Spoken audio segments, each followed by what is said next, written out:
अच्छा, स्थान है शिवाजी के दुर्ग का कमरा, दोपहर का समय।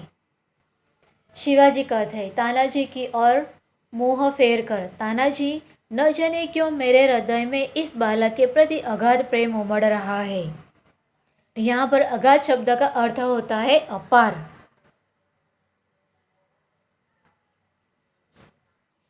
जब से वह मेरे सामने से गया है तब से मैं उसी के बारे में सोच रहा हूँ।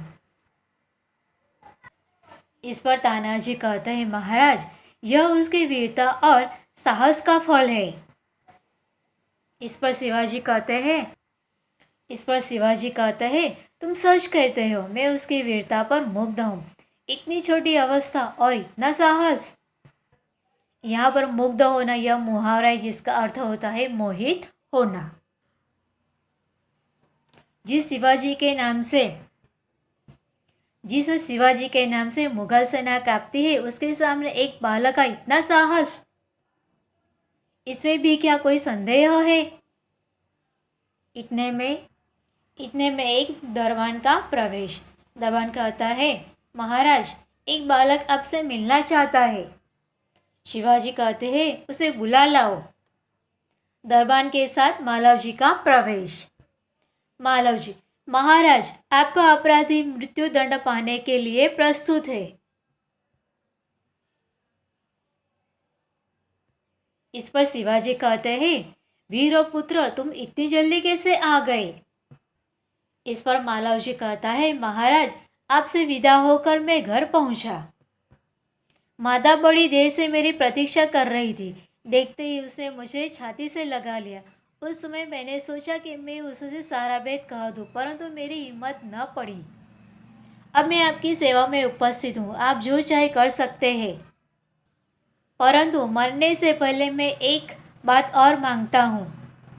इस पर शिवाजी कहते हैं कहो, वह कौन सी बात है। इस पर मालव जी कहता है कि मेरी माँ की देखभाल की समस्त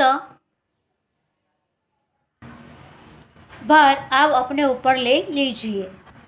इस पर शिवाजी कहते हैं वीर पुत्र, तुम सचमुच क्षत्रिय पुत्र हो। शिवाजी वीरों का आदर करता है, उनकी हत्या नहीं करता। अब तक मैं तुम्हारी परीक्षा ले रहा था, बस तुम मेरी परीक्षा में सफल हुए। मैं तुम्हारा अपराध क्षमा करता हूँ। आप धन्य है महाराज, ऐसे मालव जी बोलता है। इस पर शिवाजी कहते हैं मालव जी को छाती से लगाकर, वीर पुत्र, जिस प्रकार तुम अपनी माता के दुख में दुखी होकर व्याकुल हो रहे हो, उसी प्रकार मैं भी दुखी हूँ।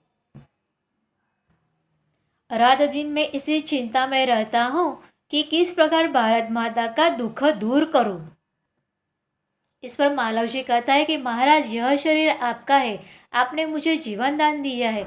मैं प्रतिज्ञा करता हूँ कि जब तक इस शरीर में जान है, मैं कभी मातृभूमि की सेवा से पीछे न हटूंगा। इस पर शिवाजी कहते हैं वीर पुत्र, मैं तुमसे यही आशा करता हूँ। अस्तु।